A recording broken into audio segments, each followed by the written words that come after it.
Assalamualaikum warahmatullahi wabarakatuh. Semoga kita diberikan yang baik-baik dan terbaik buat kita semua di dunia dan akhirat. Amin amin. Ya Robbal Alamin. Kisah Abu Nawas dan tugas yang mustahil, yaitu menangkap angin dan membawanya pada raja.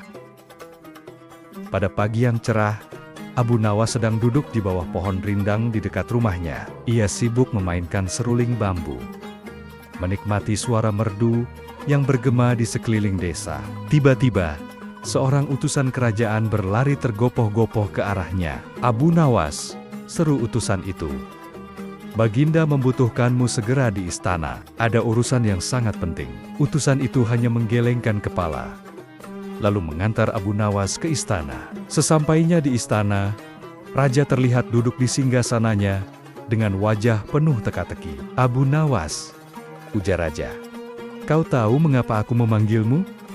Abu Nawas tersenyum sopan. "Sejujurnya Baginda, aku tidak tahu, tapi aku yakin kau akan memberitahuku." Raja tertawa kecil. "Kau benar, aku punya tugas untukmu Abu Nawas. Tugas ini sangat sulit, bahkan mungkin mustahil. Namun aku tahu, hanya kau yang bisa melakukannya." Mendengar ini, para menteri dan penasihat di sekitar raja mulai berbisik-bisik. Mereka tahu raja sering memberikan tantangan yang aneh kepada Abu Nawas. "Aku ingin kau menangkap angin dan membawanya padaku," lanjut raja dengan nada serius. Ruangan hening sesaat. Para menteri menatap Abu Nawas, menunggu reaksinya. Tapi, seperti biasa, Abu Nawas tetap tenang. Ia menundukkan kepala dan berkata, "Baginda, ini memang tugas yang luar biasa, tapi aku membutuhkan beberapa hal untuk menyelesaikannya." Raja mengangguk, penasaran. "Apa yang kau butuhkan, Abu Nawas?" "Saya butuh sebuah botol kaca besar, penutup yang rapat, dan waktu 2 hari," jawab Abu Nawas dengan tenang. Raja setuju, dan semua yang diminta segera disiapkan. 2 hari kemudian, Abu Nawas kembali ke istana dengan membawa botol kaca yang tampaknya kosong. Ia menyerahkannya kepada raja. Raja membuka botol itu dengan hati-hati. Tentu saja, tidak ada yang terlihat, tetapi hembusan kecil dari botol membuat raja tersenyum. "Kau benar-benar cerdas, Abu Nawas." Raja tertawa terbahak-bahak, sementara para menteri menggelengkan kepala tak percaya. Namun, raja belum selesai. "Karena kau berhasil, aku punya tugas baru untukmu. Kali ini, aku ingin kau menghitung jumlah bintang di langit." Abu Nawas, tanpa kehilangan senyumnya, meminta izin untuk meluangkan waktu semalam penuh. Keesokan harinya, ia datang dengan gulungan kain panjang dan pena. "Baginda," katanya, "saya sudah menghitung jumlah bintang di langit. Di gulungan ini, saya menggambar setiap bintang yang saya lihat. Baginda bisa menghitungnya sendiri jika ingin memverifikasi." Raja tertawa lagi. "Kau memang tak ada tandingannya, Abu Nawas. Baiklah, aku mengaku kalah. Ambillah hadiah ini sebagai tanda penghargaan." Ketika Abu Nawas bersiap untuk pulang, raja berkata, "Tunggu dulu, aku masih ingin memberimu satu tugas terakhir. Aku ingin kau membuktikan bahwa kau bisa membawa seekor gajah melalui lubang jarum." Abu Nawas terdiam sejenak, lalu berkata, "Baginda, tentu saya bisa. Tapi pertama-tama, Baginda harus menyerahkan kepada saya jarum yang cukup besar untuk dilalui gajah." Para menteri dan raja tertawa lagi mendengar jawaban itu. Akhirnya, raja membiarkan Abu Nawas pulang dengan damai, membawa hadiah yang layak atas kecerdasannya.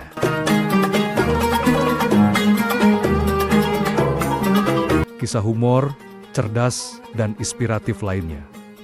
Selanjutnya yaitu trik Abu Nawas membayar pajak udara. Pada suatu hari, seorang menteri kerajaan datang menemui Raja Harun al-Rasyid dengan ide yang tampaknya brilian, tetapi sebenarnya konyol. Sang menteri mengusulkan agar semua rakyat dikenakan pajak untuk udara yang mereka hirup. Raja yang saat itu sedang bosan, tertawa terbahak-bahak mendengar ide tersebut, tapi merasa tantangannya menarik. Maka, raja memutuskan untuk memberlakukan pajak tersebut. Pengumuman pun tersebar ke seluruh negeri. Mulai besok, seluruh rakyat wajib membayar pajak udara setiap bulan. Tentu saja, Berita itu membuat rakyat gempar. Mereka merasa itu kebijakan yang tidak masuk akal. Bagaimana mungkin seseorang membayar untuk sesuatu yang tidak terlihat, tidak terasa, tetapi mutlak dibutuhkan untuk hidup? Di tengah keresahan rakyat, seorang pria cerdas dan nyentrik bernama Abu Nawas mendengar berita itu. Sebagai rakyat biasa, Abu Nawas juga merasa tertekan oleh pajak udara tersebut. Namun, seperti biasanya, ia tidak pernah takut dengan tantangan, terlebih jika itu terkait dengan akal sehat yang dilanggar.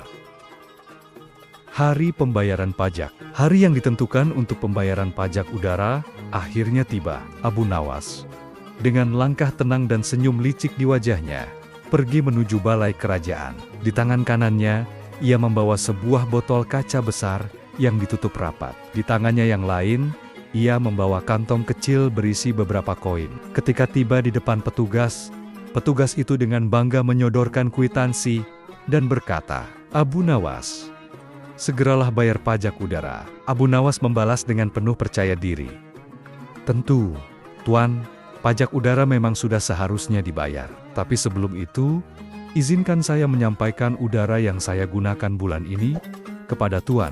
Petugas itu kebingungan melihat botol kaca di tangan Abu Nawas. Dengan tenang, Abu Nawas menjelaskan, "Saya telah mengumpulkan udara yang saya hirup selama sebulan ke dalam botol ini. Silakan, ambil dan gunakan sebagai bukti bahwa saya sudah membayar pajak udara saya." Kerumunan yang menyaksikan kejadian itu mulai tertawa pelan.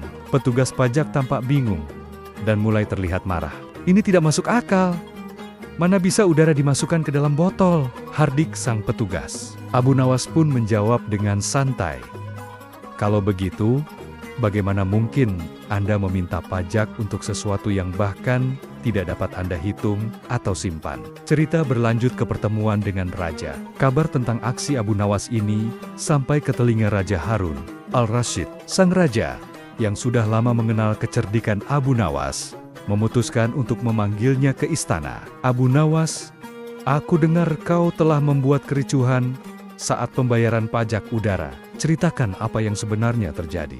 Abu Nawas pun menceritakan semuanya kepada sang raja. Dengan cermat, ia menjelaskan bahwa tindakan tersebut untuk menunjukkan betapa tidak masuk akalnya memberlakukan pajak untuk sesuatu yang tidak bisa dihitung atau dimiliki secara pribadi.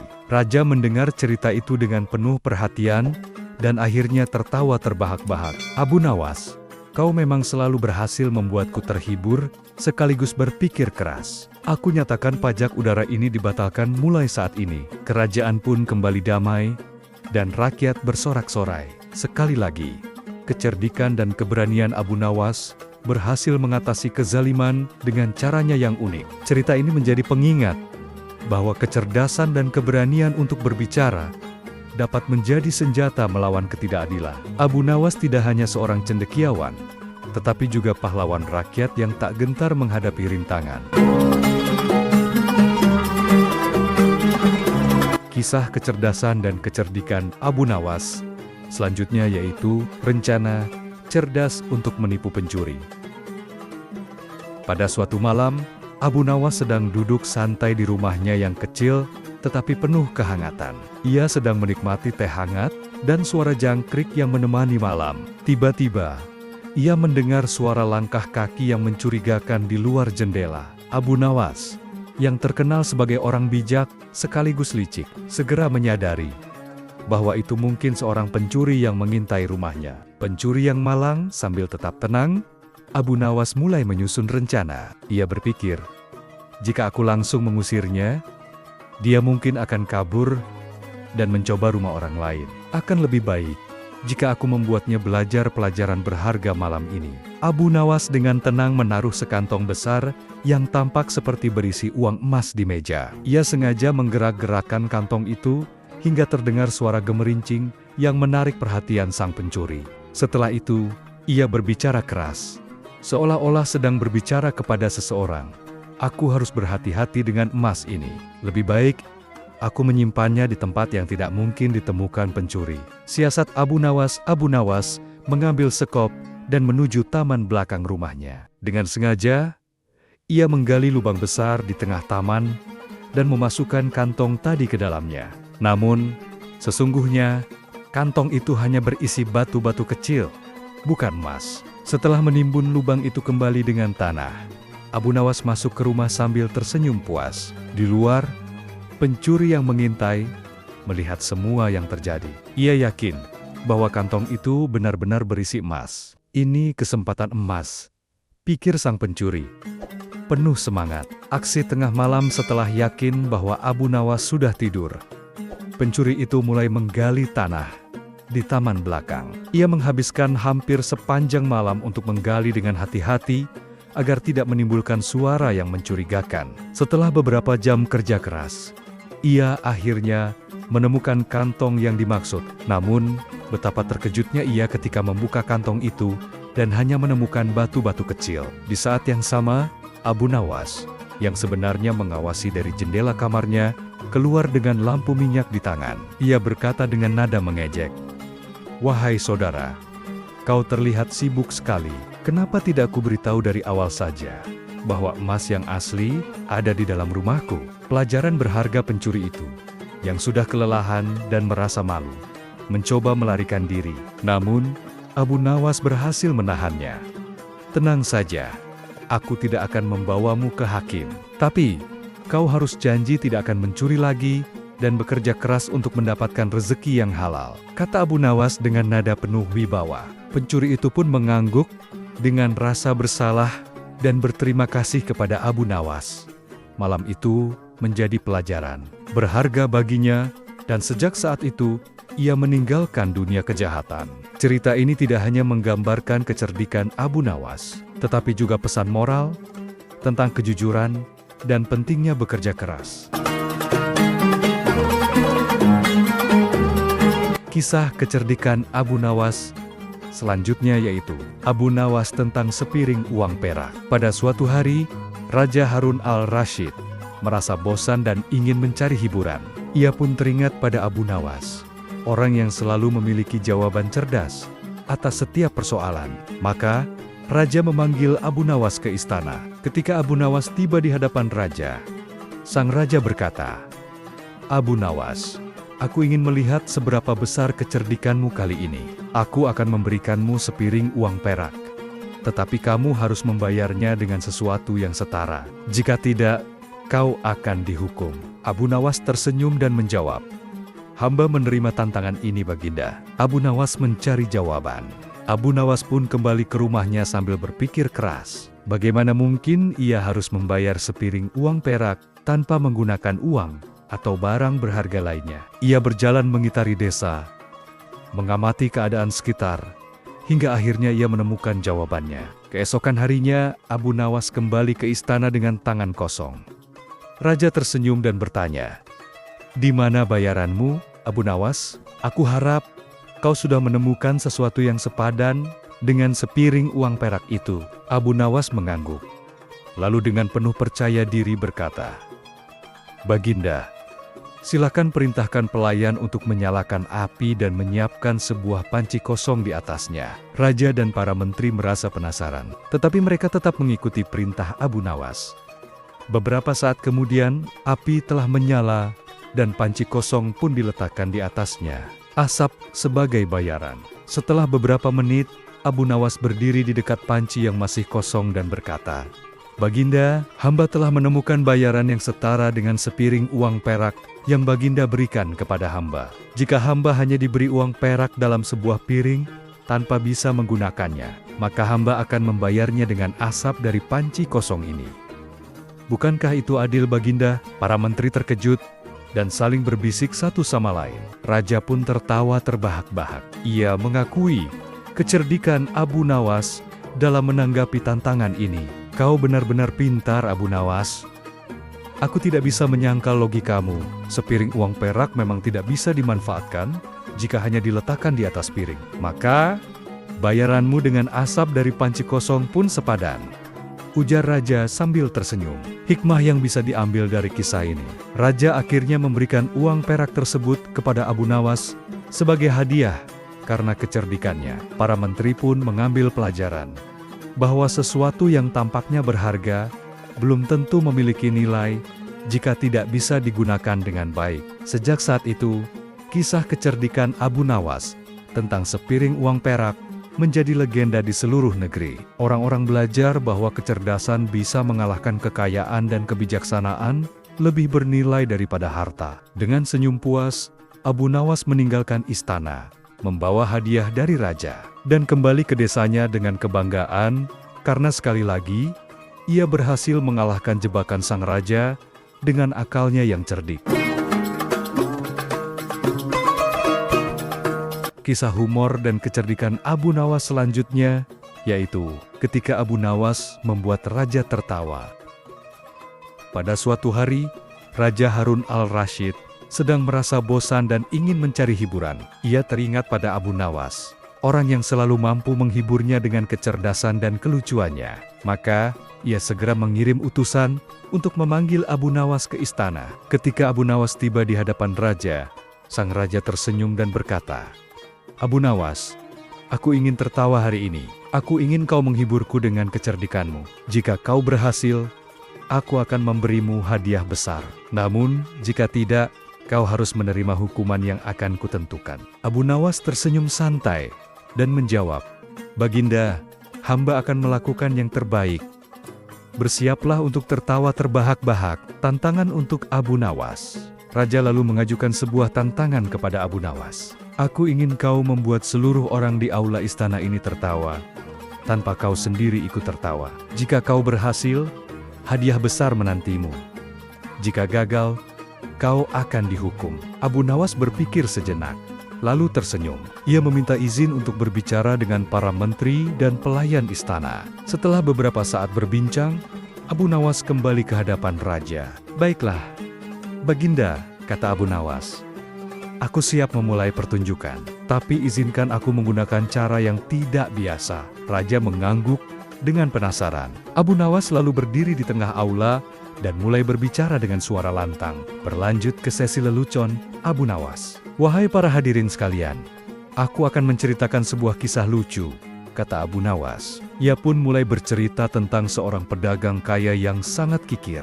Setiap hari, pedagang itu menghitung uangnya berulang-ulang, namun tak pernah mau menggunakannya untuk membeli makanan enak. Suatu hari, ia merasa sangat lapar, tetapi tetap enggan mengeluarkan uang. Akhirnya, ia hanya mencium aroma makanan dari dapur tetangganya dan merasa seolah-olah sudah makan. Ketika pemilik dapur itu mengetahui hal ini, ia pun marah dan berkata, "Kau harus membayar untuk menikmati aroma masakanku," kata Abu Nawas. Menirukan suara orang yang kesal, raja dan para hadirin mulai tertawa kecil. Tetapi Abu Nawas belum selesai. Ia melanjutkan, sang pedagang pun berpikir keras. Kemudian, ia mengambil sekeping uang emas, melemparkannya ke lantai, lalu berkata, "Dengarkan suara uang ini jatuh, itu bayaran untuk aroma makananmu." Aula istana pun meledak dengan tawa. Raja tertawa terpingkal-pingkal hingga air matanya keluar. Para menteri dan pelayan pun ikut tertawa karena kecerdikan Abu Nawas. Namun, Abu Nawas sendiri tetap tenang dan tidak tertawa sama sekali. Ia hanya tersenyum melihat semua orang terhibur. Raja yang menyadari hal ini semakin takjub. Hadiah dari raja. Setelah tawa mereda, raja berkata, "Abu Nawas, kau telah berhasil membuat kami semua tertawa, tetapi kau sendiri tidak tertawa. Aku harus menepati janjiku. Aku akan memberimu hadiah besar." Raja pun memberikan Abu Nawas sekantong emas sebagai hadiah. Abu Nawas membungkuk hormat dan berkata, "Terima kasih, Baginda. Semoga tawa selalu menghiasi hari-hari Baginda." Dengan penuh kebahagiaan, Abu Nawas meninggalkan istana dan kembali ke desanya. Ia menjadi semakin terkenal karena kecerdikannya yang luar biasa, yang mampu menghibur seorang raja dan seluruh istana hanya dengan kisah sederhana. Sejak saat itu, kisah ketika raja tertawa karena Abu Nawas menjadi legenda yang diceritakan turun-temurun. Orang-orang belajar bahwa kecerdasan dan humor adalah senjata yang lebih kuat daripada kekayaan dan kekuasaan. Kisah humor dan keberanian Abu Nawas.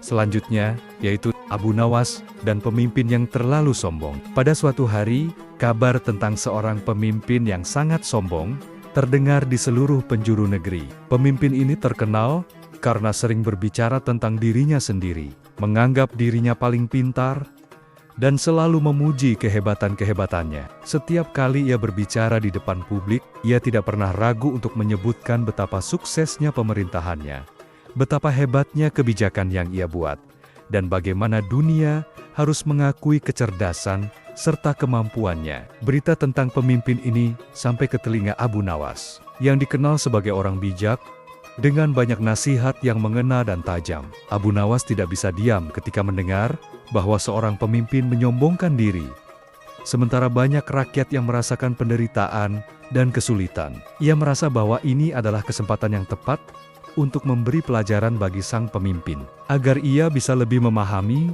apa itu kepemimpinan yang sejati. Suatu hari, Abu Nawas mendapat undangan untuk bertemu dengan pemimpin tersebut. Pemimpin itu, seperti yang diharapkan Abu Nawas, merasa bangga dan penuh percaya diri. Saat Abu Nawas masuk ke ruang pertemuan, pemimpin itu menyambutnya dengan senyum lebar dan berkata, "Abu Nawas, aku ingin Anda tahu bahwa aku adalah pemimpin yang paling sukses di dunia ini. Semua yang kulakukan pasti benar. Negara ini berkembang pesat di bawah kepemimpinanku, dan semua orang mengakui kehebatanku." Abu Nawas tersenyum ringan, lalu duduk dengan tenang di hadapan pemimpin itu. Ia memandangi sang pemimpin sejenak, yang terlihat begitu percaya diri. Setelah beberapa saat, Abu Nawas berbicara dengan suara yang lembut, namun penuh makna. "Tuan, saya mendengar bahwa Anda merasa sangat hebat dan sukses. Namun, izinkan saya bertanya, apakah Anda tahu bahwa kebesaran seorang pemimpin tidak terletak pada seberapa besar pujian yang diterima, tetapi pada seberapa besar dia bisa melayani rakyatnya dengan rendah hati?" Pemimpin itu terdiam sejenak, tampak bingung dengan pertanyaan Abu Nawas.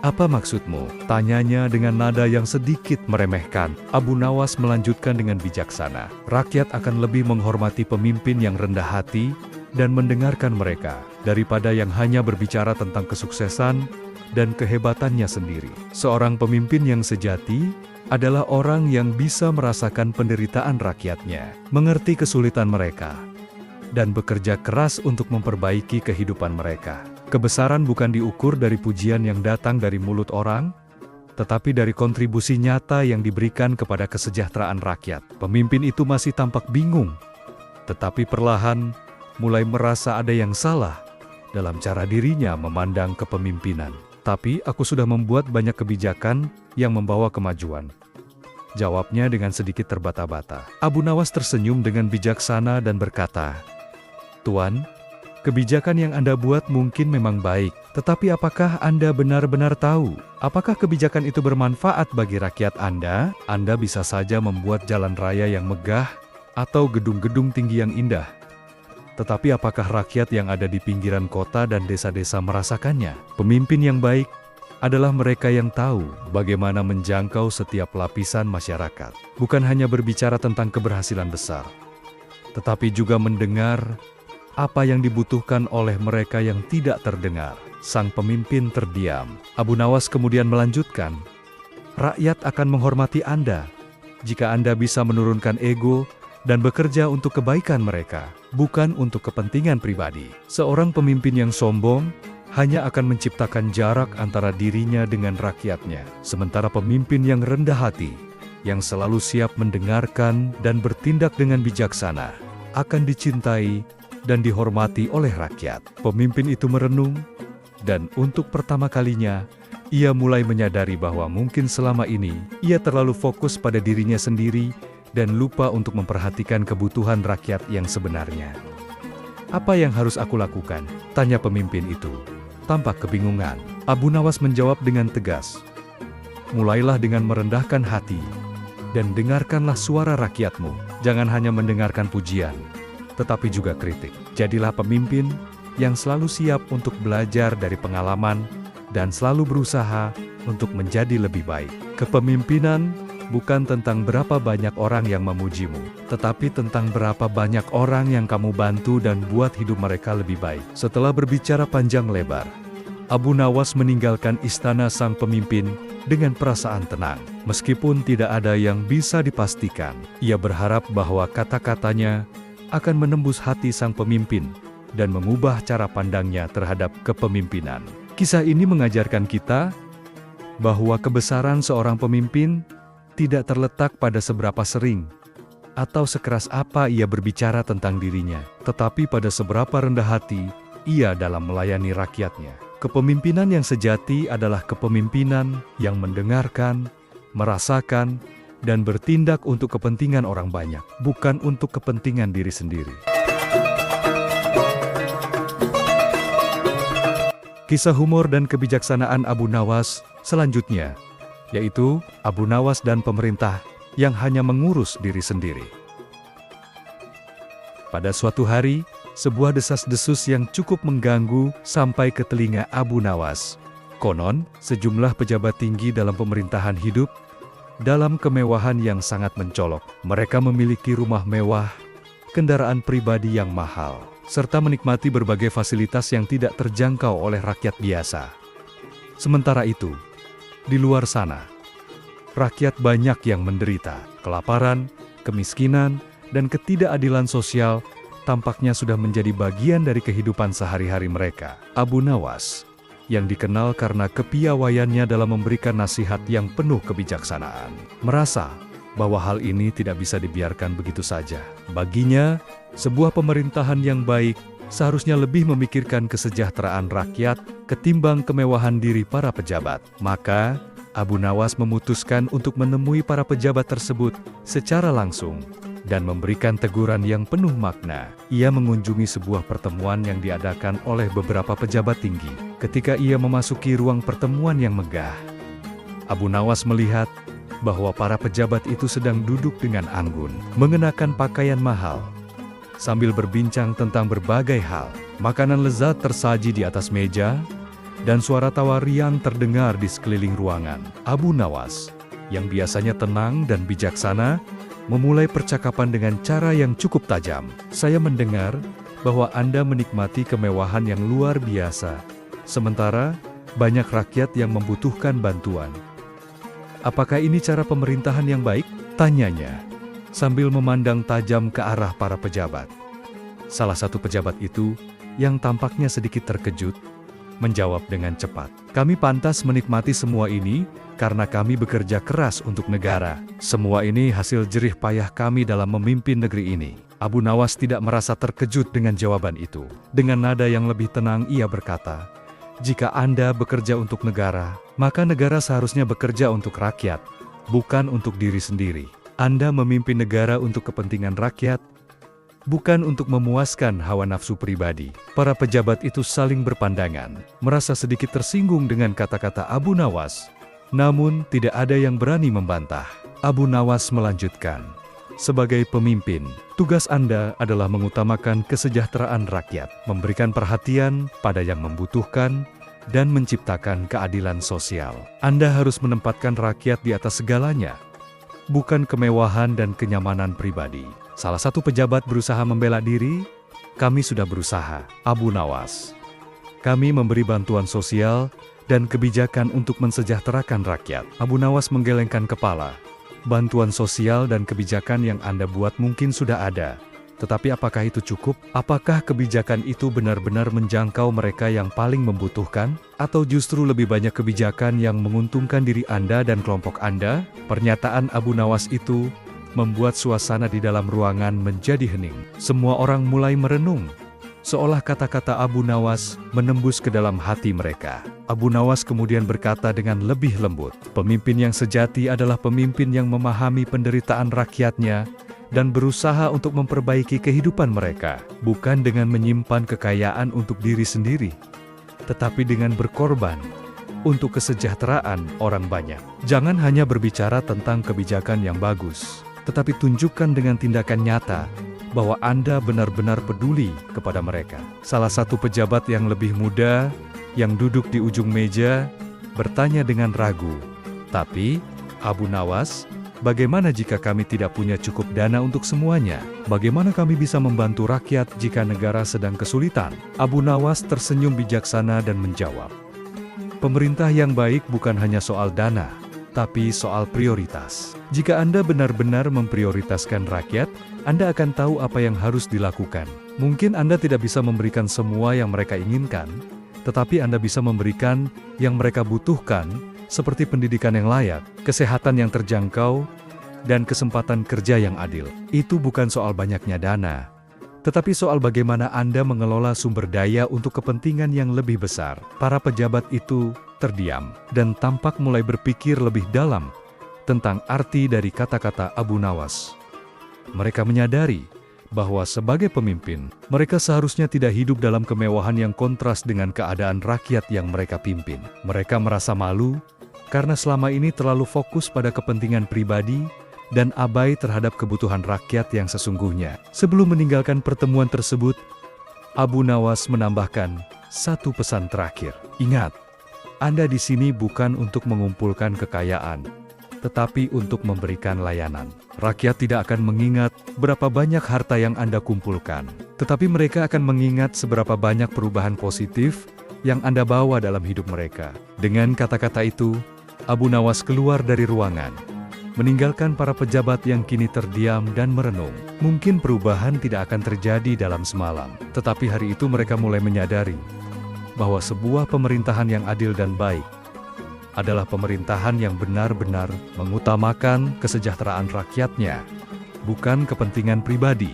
Kisah ini mengajarkan kita bahwa seorang pemimpin sejati tidak hanya memikirkan kemewahan dan kenyamanannya sendiri, tetapi harus mampu mengutamakan kepentingan rakyat yang dipimpinnya.